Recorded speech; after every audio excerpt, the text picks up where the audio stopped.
जय जय शङ्कर हर हर शङ्कर जय जय शङ्कर हर हर शङ्कर जय जय शङ्कर हर हर शङ्कर जय जय शङ्कर हर குரு தெய்வத்தின் குரல் 5ஆம் பாகம் ஸ்ரீ சங்கர சரித்தம். கலந்து பழகும் ஆசைக்காகவும். வழிகாட்டுவதற்காகத்தான் அவன் மனுஷன் மாதிரி விளையாடுகிறான். தர்ம சம்ஸ்தாபனத்திற்காக சங்கல்பம் மட்டும் பண்ணுவது ஒத்துவரவில்லை என்றுதான் அவதாரம் பண்ணுகிறான் என்று இத்தனை நாழி காரணம் சொன்னதெல்லாம் கூட போதவில்லை. தர்மம், அதில் ஜனங்களுக்கு வழிகாட்டுவது எல்லாம் இருக்கட்டும். இதெல்லாம் எப்படி இருந்தாலும் அவனுக்கே ஒரு ஆசை, தான் படைத்த குழந்தைகளோடு கலந்து பழகி வாழ வேண்டும் என்று. அவன் தானே சர்வபூதங்களுக்கும் மாதா பிதாக்கள். குழந்தைகள் எப்படி இருந்தாலும் அவற்றோடு சேர்ந்து இருக்கணும் என்று மாதா பிதாக்களுக்கு இல்லாமல் போகுமா?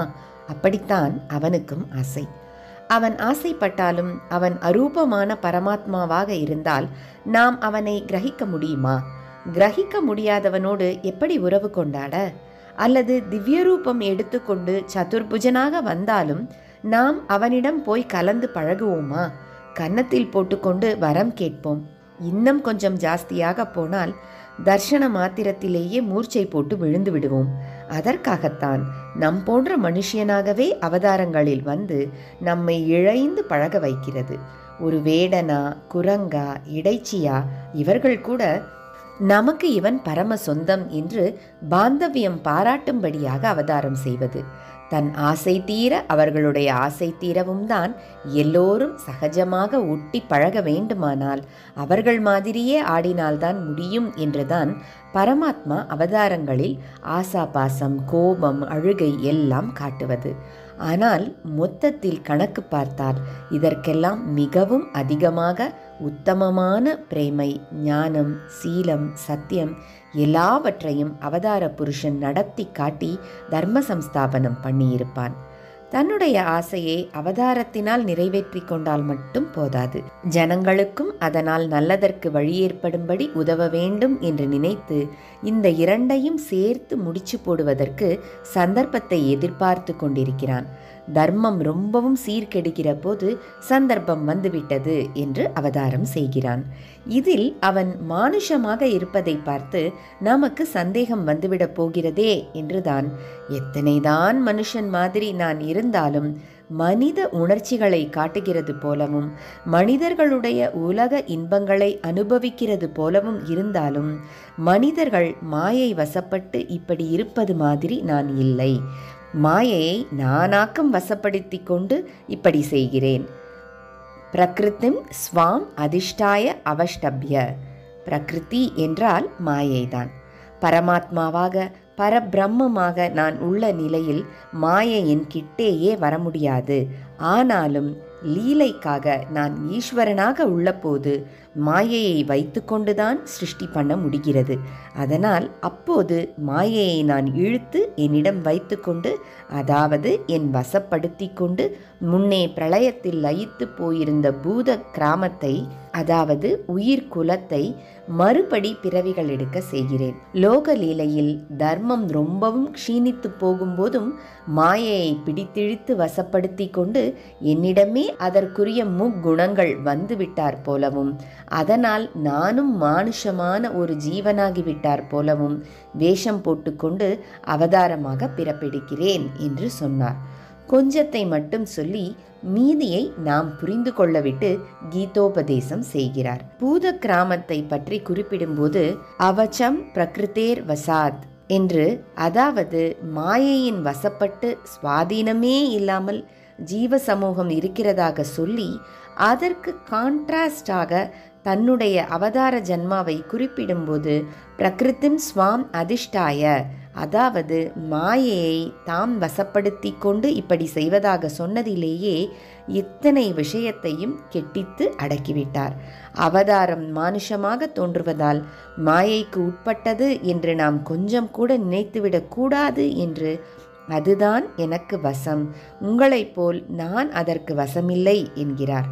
பிரகிருதிம் ஸ்வாம் அதிஷ்டாய, பிரகிருதிம் ஸ்வாம் அவஷ்டபிய என்ற 2 இடத்திலும் ஸ்வாம் ஸ்வாம் என்று போட்டு மாயை என்னுடையது, நான் உங்களைப் போல் மாயையின் உடைமை இல்லை என்று காட்டினார். ஸ்வாம் என்றால் என்னுடைய, சுவாமி என்றால் உடைமையாளர் என்று அர்த்தம். அவருடைய உடைமை மாயை. அதை அவர் என்ன வேண்டுமானாலும் பண்ணலாம். வா என்று சொல்லி வசப்படுத்தி வைத்துக்கொண்டு விளையாடவும் விளையாடலாம், போ என்று தூக்கி போட்டுவிட்டு ஆத்மாராமாவாகவும் உட்கார்ந்திருக்கலாம். நம் மாதிரி அவதார புருஷனுக்கும் கோபம், துக்கம், பயம் முதலானவை வர அவன் அலவ் பண்ணுவான். இதை பற்றி ஒன்று தோன்றுகிறது. அவன் ஆத்மாவிலேயே அச்சடித்த மாதிரி உள்ளூர இருப்பதாலேயே இப்படி வெளியிலே மனசுக்கு பல தினுசு உணர்ச்சிகள் தான் ஏற்பட்டுவிட்டு போகட்டுமே, அதனால் நம் உள் ஸ்திதி பாதிக்கப்படுகிறதா என்ன என்றே அவற்றை அலவ் பண்ணுகிறான் என்று தோன்றுகிறது. சாதாரணமாக ஒரு ஆத்மஞானி என்றால் அவர் சரீரம் எப்படிப்பட்ட நிலையில் வேண்டுமானாலும் இருந்துவிட்டு போகட்டும், குளிரில்தான் விரைக்கட்டும், நெருப்பில்தான் பொசுங்கட்டும், அது ஒன்றும் ஆத்மாவை பாதிக்கவில்லையே என்று அவர் பாட்டுக்கு இருப்பார் என்று தெரிகிறது. ஆனால் மனசும் ஆத்மாவுக்கு வேறானது தானே, அது எப்படி வேண்டுமானாலும் இருந்துவிட்டு போகட்டும், ஆசை, அழுகை, கோபம் எது வேண்டுமானாலும் பட்டுவிட்டு போகட்டும் என்று அவர் இருப்பதாக சொல்வதில்லை. ஏனென்றால் அவரும் பிரகிருதி மாயைக்கு உட்பட்ட ஜீவனாக தோன்றியவர்தான்.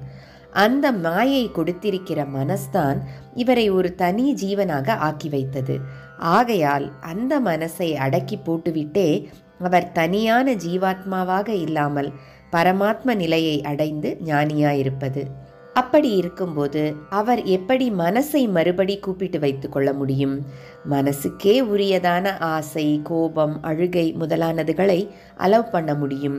பகவான் தான் மாயைக்கு அதீஸ்வரன். அவன்தான் பிரகிருதிக்கு வசப்படாமலே தானாக தன்னிஷ்டப்படி சங்கல்பப்படி ஜீவன் மாதிரி அவதரித்தவன். அவன் பரமாத்மாவாக இருக்கிற ஞான நிலையிலிருந்து விலகுவதென்பது ஒருபோதும் நடக்க முடியாத விஷயம். ஞானியின் சித்தத்தையும் பராசக்தியான மகாமாயை கவர்ந்து மோகத்தில் ஆட்படுத்த முடியும் என்று இருக்கிற மாதிரி குறிப்பு துர்கா சப்தசதி வாக்கியத்தை நினைவு கூர்வது. பகவானை பற்றி ஒரு காலத்திலும் சொல்ல முடியாது. ஏனென்றால் அவனுடையது, அவனை டிபெண்ட் பண்ணி கொண்டே உயிர் வாழ்வதுதான் அந்த பராசக்தி, மாயை எல்லாமுமே. அதனால் அவன் ஒருத்தனே பகவானாக உள்ள நிலையிலோ அவதாரமாக வருகிற நிலையிலோ மாயா மனசை தன்னிச்சையாக வா என்றும் கூப்பிட்டு வைத்து கொள்ளலாம், போ என்றும் பிடித்து தள்ளலாம். மனுஷால் மாதிரி இருந்து அவர்களோடு கலந்து பழகி அவர்களுக்கு வழிகாட்டி உற்சாகப்படுத்த வேண்டும் என்று அவன் அவதாரமாக வருகிற போது வேஷம் நன்றாக பொருந்துவதற்காகவே கொஞ்சம் கூட தயங்காமல் பயப்படாமல் மனசின் நானாவிதமான உணர்ச்சிகளையும் அலவ் பண்ணுகிறான். அதனால் ஒரு அவதார புருஷனுக்கும் கோபம் வரும், பயம் வரும், அழுகை வரும், ஸ்ருங்காரம் வரும். ஒரு ஞானி சரீரம் எப்படி வேண்டுமானாலும் ஆடிவிட்டு போகட்டுமே என்று இருக்கிற மாதிரியே அவதார புருஷன் மனசும் தான் எப்படி வேண்டுமானால் ஆடிவிட்டு போகட்டுமே என்று விட்டுவிடுவதால் தான் இப்படியெல்லாம் நடப்பது. அப்போதைக்கு மேல் மனசிலேதான் அவதாரத்துக்கு இந்த உணர்ச்சிகளால் பாதிப்பு இருக்கிற மாதிரியே இருக்குமே தவிர நம் மாதிரி அந்த உணர்ச்சிகளே அவனை அடித்து கொண்டு போய் விடுவதென்பது ஒருபோதும் இல்லை. எத்தனை ஆசை, கோபம், அழுகை இருந்தாலும் அது அவனுடைய பரமாத்ம நிலையை பாதிக்க முடியாது. லோகத்தில் அவன் முடிவாக பண்ண வேண்டிய தர்ம சம்ஸ்தாபனத்தை பண்ணி முடிப்பதற்கும் குந்தகம் ஏற்படுத்த முடியாது. கொஞ்சம் ஃபெயிலாகிறது போல அவன் சாய்ந்தாலும் அப்புறம் நிமிர்ந்து நின்று பாஸ் பண்ணிவிடுவான். சாய்ந்தும் நிமிர்ந்தும் ஆடுவது அவனுக்கு விளையாட்டு.